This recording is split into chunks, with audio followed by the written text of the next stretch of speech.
Magandang araw mga bata! Kamusta na kayo? Ngayong araw na ito ay ating tatalakayin ang tungkol sa pananaw at paniniwala ng mga sultanato, katutubong Muslim sa pagpapanatili ng kanilang kalayaan, Part 2. Handa na ba kayong matuto? Magaling kung ganon. Sa araling ito, may papaliwanag ang pananaw at paniniwala ng mga Muslim sa kanilang relihiyong sinasaniban.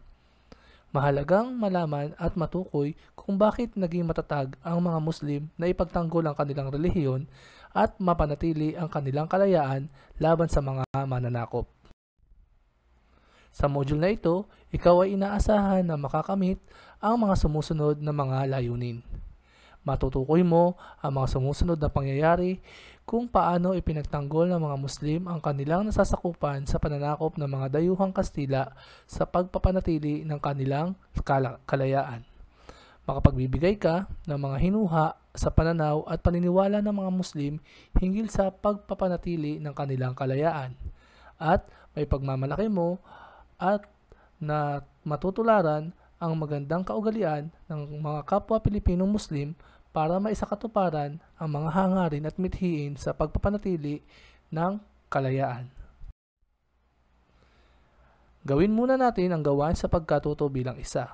Panuto, lagyan ng check ang bilang kung ang pangungusap ay nagpapakita ng pananaw at paniniwala ng mga Muslim at X naman kung hindi. Gawin ito sa inyong kwaderno. Number 1. Malaki ang pagpapahalaga ng mga Muslim sa kalayaan. Check. Number 2. Ang relihiyong Islam ay ang paraan din ng pamumuhay ng mga Muslim, kung kaya ito ay kanilang ipinaglalaban. Check. Number 3. Ang pagsakop sa kanilang teritoryo ay nangangahulugan ng malaking digmaan hanggang kamatayan. Check. Number 4. Tinalikuran nila ang kanilang relihiyon at tinanggap ang relihiyong Katoliko. X. Number 5. Ang pakikipaglaban ay pagpapakita ng kanilang pagtatanggol sa kanilang kinagisnang relihiyon. Check. Number 6. Naging matatakutin ang mga Muslim sa pakikipaglaban sa mga Espanyol. X. Number 7. Gusto ng mga Muslim na magpasakop sa mga dayuhan. X. Number 8. Lumalaban sila sa lahat ng pagkakataon anuman ang kanilang kinahihinatnan sa labanan. Check. Number 9. Nais ng mga Muslim na maglingkod sa pamumuno ng mga dayuhan. X. Number 10.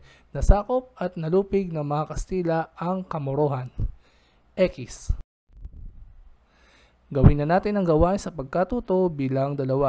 Panuto, tama o mali. Isulat sa iyong papel ang T kung tama ang ipinahayag ng pangungusap at M naman kung mali. Malaki ang pagpapahalaga ng mga Muslim sa kalayaan. T. Nakipagdigma ang mga Pilipinong Muslim laban sa mga Espanyol upang ipagtanggol ang kanilang lupain laban sa mananakop. T. Hindi na ipagtanggol ng mga Muslim o Pilipinong Muslim ang kanilang lupain. M. Number 4. Natakot ang mga Espanyol na kalabanin ang mga katutubong Muslim dahil organisado ang mga ito. T. Number 5. Ipinakita ng mga katutubong Muslim ang kanilang pagtutol sa mga dayuhan sa pamamagitan ng pakikipagdigma. T. Number 6. Madaling nahimok ang mga Muslim sa layunin ng mga Espanyol. M. Number 7. Biblia ang banal na aklat ng mga Muslim. M. Number 8. Lumalaban ang mga Muslim katumbas ng kanilang buhay, manatili lamang ang kanilang kalayaan. T. Number 9. Hindi organisado ang mga Muslim kaya madali silang nagapi ng mga dayuhang mananakop. M. Number 10. Ipinamalas ng mga Muslim ang kanilang katapangan, mapanatili lamang ang minimithing kalayaan. T. Ngayon, gawin natin ang gawain sa pagkatuto bilang 3. Panuto, tingnan at suriin ang mga larawan sa ibaba. Sagutin ang mga tanong sa bawat ilalarawan. Isulat ang sagot sa iyong kwaderno. Paano ipinagtanggol ng mga Muslim ang kanilang nasasakupan sa pagsakop ng mga Kastila? Sagot, sa pamamagitan ng pakikipagdigma laban sa mga Espanyol. Ano ang naging papel ni Sultan Kudarat sa pagpapanatili ng kanilang kalayaan? Sagot, hindi niya pinayagang tuluyang masakop ang Mindanao ng mga Espanyol. Ano ang pananaw ng mga Muslim hinggil sa kalayaan? Sagot, ang kalayaan ay mahalaga sa kanila, pinangangalagaan nila ang kanilang kalayaan. Handa nilang ibuwis ang kanilang mga buhay maipagtanggol lamang ang kanilang kalayaan. Noon pa man sa ating kasaysayan, batid na natin ang katapangan at paninindigan ng mga kapatid nating Muslim. Sa mahabang panahon na lumipas, napanatili nila ang kanilang paniniwala at kultura sa kabila ng mahabang panahon na pananakop ng mga Kastila. Ang masidhing pagyakap at pagtupad ng mga Muslim sa Islam ang dahilan upang hindi matinag ang mga Kastila ang relihiyong Islam sa kabila ng masidhing pagpapalaganap ng relihiyong Kristyanismo sa buong kapuluan. Pananaw ng mga Muslim sa pagpapanatili ng kanilang kalayaan. Ang mga Pilipinong Muslim ay nananahan sa mahabang panahon sa gawing Mindanao at sa karatig ng mga pulo gaya ng Sulu, Tawi-Tawi at Basilan.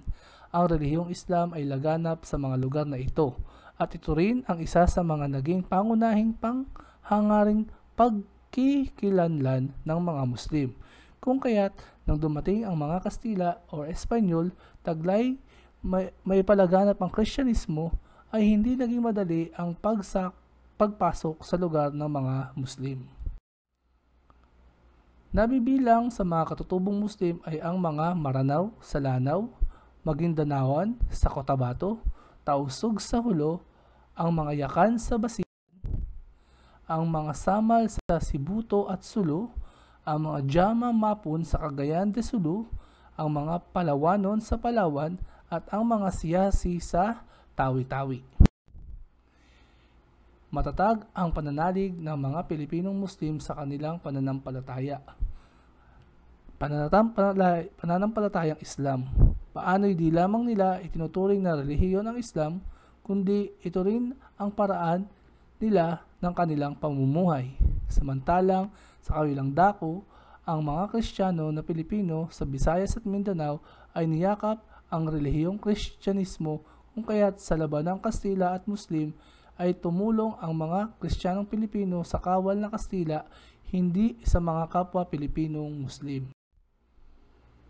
Alam ba ninyo noong panahon ng Kastila ay tinatawag ng mga Espanyol ang mga Muslim na Moro?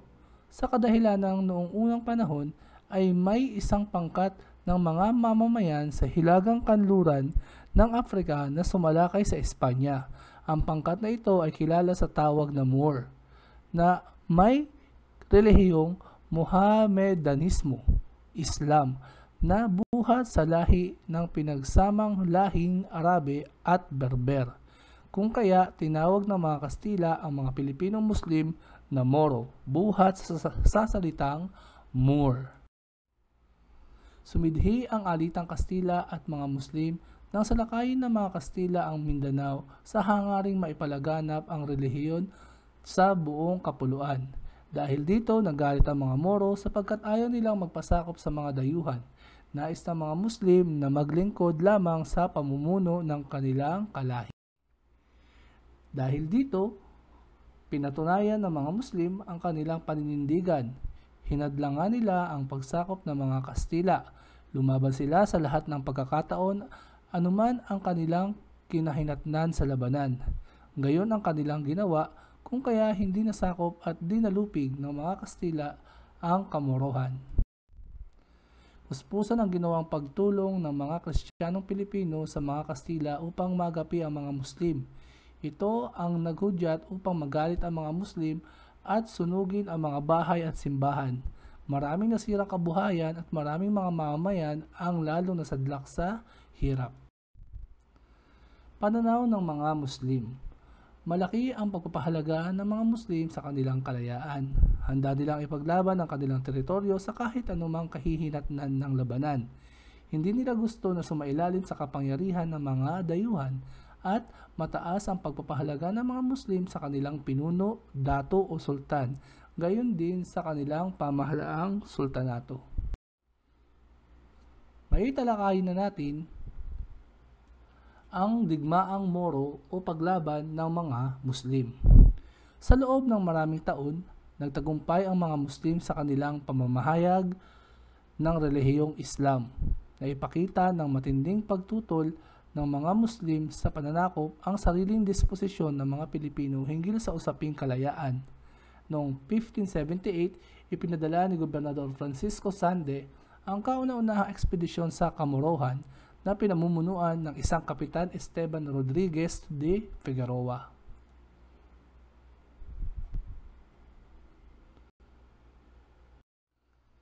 Binubuo ang ekspedisyon ng mga kawal na Kastila at mga Kristiyanong Pilipino.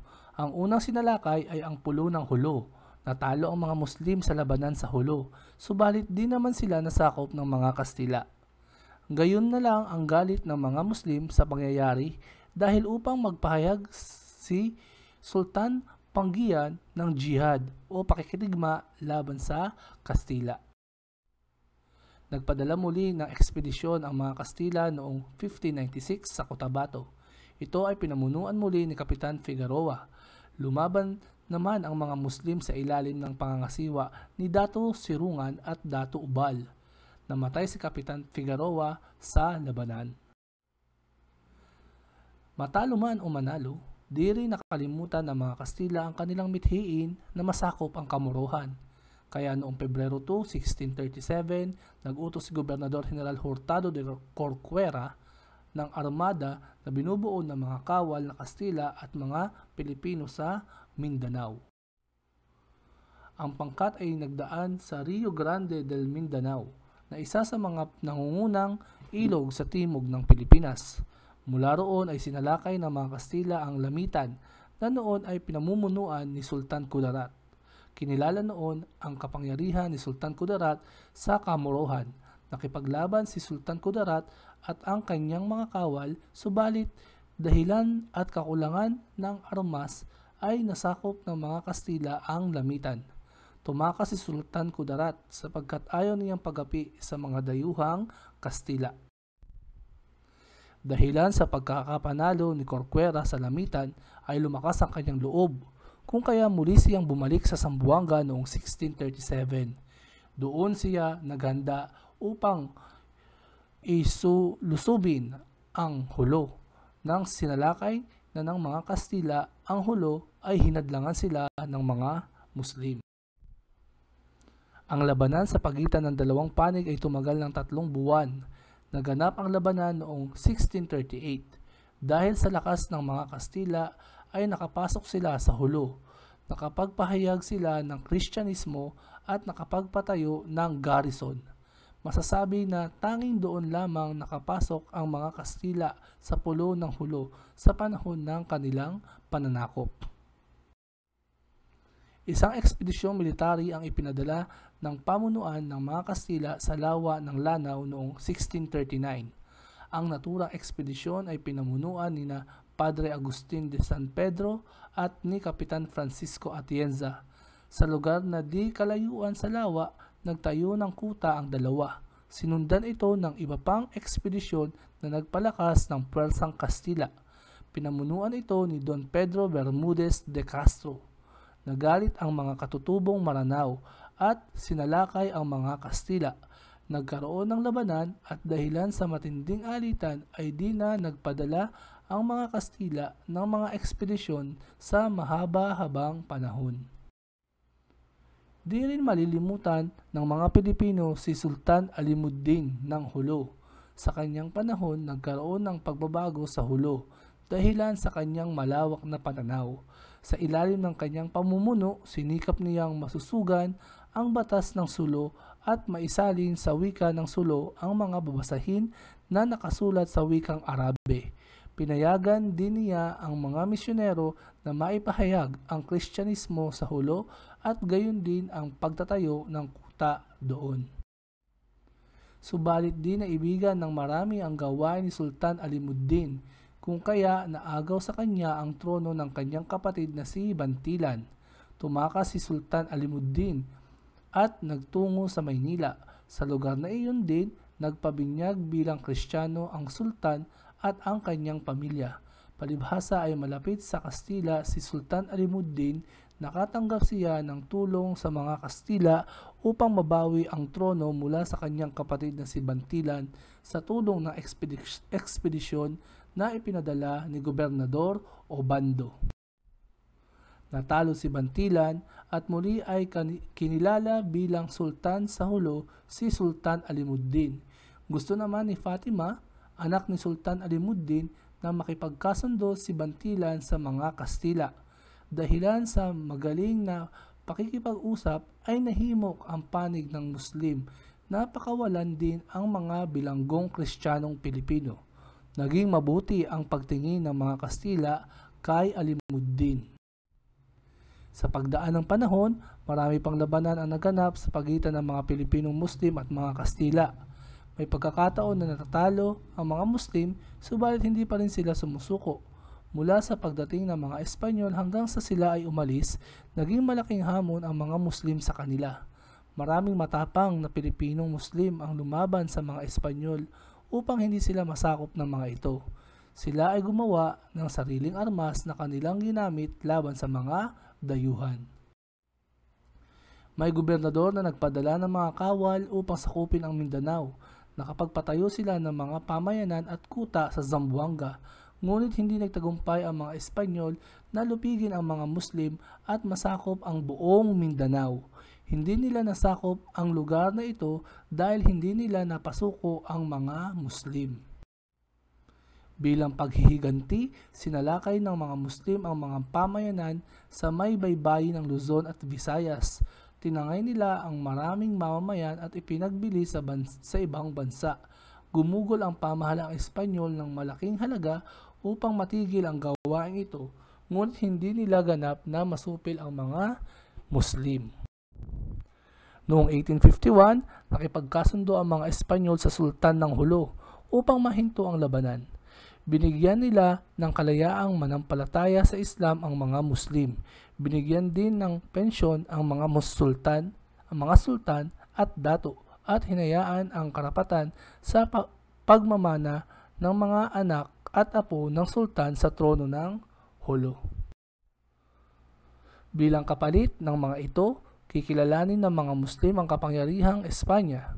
Ihihinto na ang pananalakay ng mga Muslim at hindi pakikipagkasundo sa ibang bansa. Bagamat nagkaroon ng kasunduan ang mga Espanyol at mga Muslim, kailanmay hindi nila napasuko ang mga Muslim. Ang mga dahilan ng digmaang Espanyol-Muslim o digmaang Moro ay ang mga sumusunod.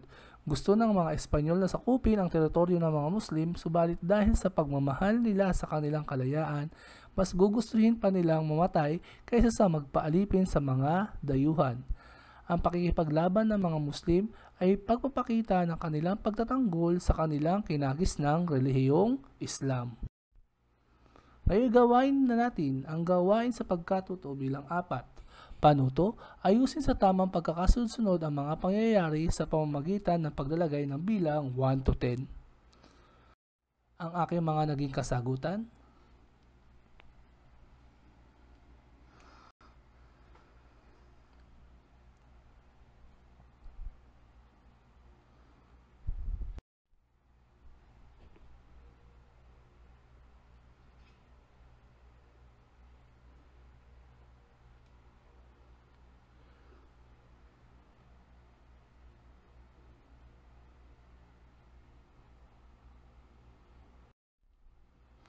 Likas sa mga Muslim ang pagiging matapang.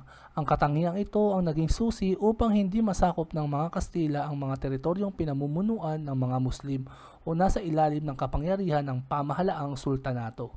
Ang matibay na paninindigan at pagmamahal sa kalayaan ay hindi nagapi ng mga Kastila.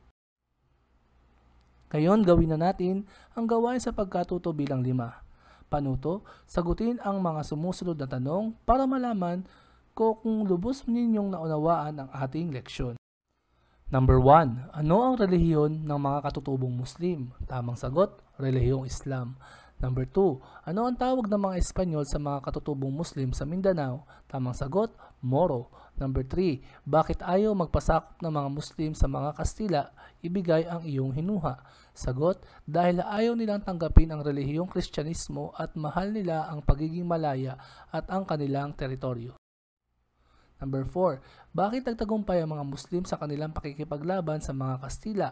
Anong paghihinuha ang mabubuo mo sa mga ginawa ng Muslim? mapanatili lamang ang kanilang kalayaan. Sagot, nagtagumpay ang mga Muslim laban sa mga Espanyol dahil sila ay may pagkakaisa. Hindi sila pumayag na pasakop sa kapangyarihan ng Espanya. Mahal nila ang kalayaan at kanilang nasasakupan. Number 5. Dapat ba nating tularan ang mga kaugalian ng mga Muslim para sa kanilang hangarin? Bakit? Sagot, oo, dapat natin silang tularan dahil ito ay pagpapakita ng pagmamahal sa bayan. Kailangan nating ipaglaban kung ano ang para sa atin dahil yun ay karapatan natin bilang tao at bilang mamamayan ng Pilipinas. Ngayon gawin na natin ang gawain sa pagkatuto bilang 6. Panuto, isulat sa loob ng bilog ang pananaw ng mga Muslim hinggil sa pananakop ng mga Kastila. Ang mga pananaw ng mga Muslim hinggil sa pagsakop sa kanila ng mga Kastila o Espanyol. Malaki ang pagpapahalaga ng mga Muslim sa kanilang kalayaan. Hindi nila gusto na sumailalim sa kapangyarihan ng mga dayuhan. Handa nilang ipaglaban ang kanilang teritoryo sa kahit anumang kahihinatnan ng labanan. Mataas ang pagpapahalaga ng mga Muslim sa kanilang mga pinuno o dato o sultan, gayon din sa kanilang pamahalaang sultanato. Ngayon gawin na natin ang gawain sa pagkatuto bilang 7. Panuto, kilalanin sila batay sa kanilang ginampanang tungkulin sa panahon ng pakikipaglaban. Itugma ang hanay A sa hanay B, isulat ito sa iyong sagutang papel. Number 1. Sa ilalim ng kanyang pamumuno, sinikap niyang masusugan ang batas ng sulo at maisalin sa wika ng sulo ang mga babasahin na nakasulat sa wikang Arabe. Tamang sagot, letter B, Sultan Alimuddin. Number 2. Umagaw sa trono ng kapangyarihan kay Sultan Alimuddin. Tamang sagot, letter C, Bantilan. Number 3. Nakalaban ni Sultan Kudarat. Tamang sagot, letter E, General Corcuera. Number 4. Siya ang nagpadala ng kauna-unahang ekspedisyon upang sakupin ang Kamorohan.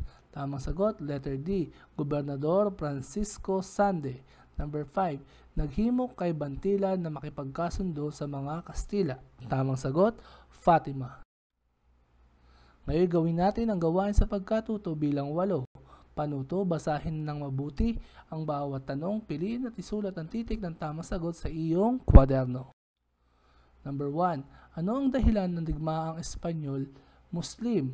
Tamang sagot, letter A. Gusto ng mga Espanyol na sakupin ang teritoryo ng mga Muslim. Number 2. Anong katangian ang ipinamalas ng mga Pilipinong Muslim na nakipaglaban sa mga Espanyol? Tamang sagot, letter B. Katapangan. Number 3. Bakit nakipagkasundo ang mga Espanyol sa Sultan ng Hulo? Tamang sagot, letter A. Upang mahinto na ang labanan. Number 4. Bakit hindi tuluyang nasakop ng mga Espanyol ang Mindanao? Tamang sagot, letter D. Nagkaisa ang mga Muslim laban sa mga Espanyol. Number 5. Bakit pinayagan ng mga Espanyol na magkaroon ng kalayaan ang mga Muslim? Tamang sagot, letter D. Dahil hindi nila masupil ang mga ito. Ngayon, gawin natin ang gawain sa pagkatuto bilang 8. Panuto, piliin sa loob ng kahon ang tamang sagot batay sa inilalarawan nito. Number 1. Pamahalaan ng mga Muslim sa Mindanao. Tamang sagot, Sultanato. Number 2. Ugali ng mga Muslim na hindi sila basta nakikipagkasundo. Tamang sagot, matapang. Number 3. Pinunong Muslim na tumakas dahil ayaw niyang pagapi sa mga dayuhan. Tamang sagot, Sultan Kudarat. Number 4. Tawag sa pakikipaglaban ng mga Muslim sa Espanyol. Tamang sagot, digmaang Moro. Number 5. Lugar na sinalakay ng mga Muslim bilang paghihiganti sa mga Kastila. Tamang sagot, mga baybayin ng Luzon at Visayas. Ngayon gawin natin ang gawain sa pagkatuto bilang 9. Ugali ng mga Muslim ang pagiging matapang. Bilang isang mag-aaral, paano mo maipapakita ang pagiging matapang? Sumulat ng isang talata tungkol dito. Ang aking naging kasagutan, maipapakita ko ang pagiging matapang sa pamamagitan ng pagsasabi ng katotohanan sa lahat ng oras. Hindi ako matatakot at sabihin kung ano ang tama kung ito ay nasa katwiran. Ang pagiging matapang ay hindi lamang nakikita sa pisikal na lakas. Ang pagiging matapang ay ang buong tatag na pagharap sa mga hamon sa buhay. Kaya ako, maipapakita ko ang aking pagiging matapang sa pagharap ko sa mga problemang dumarating sa aking buhay. Ang pagtanggap ng pagkakamali at ang pagtatama nito ay isa ring paraan ng pagpapakita ko ng aking katapangan. At dito nagtatapos ang ating aralin ngayong araw na ito. Sana ay marami kayong natutunan. And please don't forget to like, share, and subscribe to our YouTube channel. And pakihit na rin ang ating notification bell para sa iba pa nating mga updates at uploads na lessons sa Araling Panlipunan for Grade 5. Muli, this is your teacher, Teacher Alvin, nagsasabing thank you and goodbye.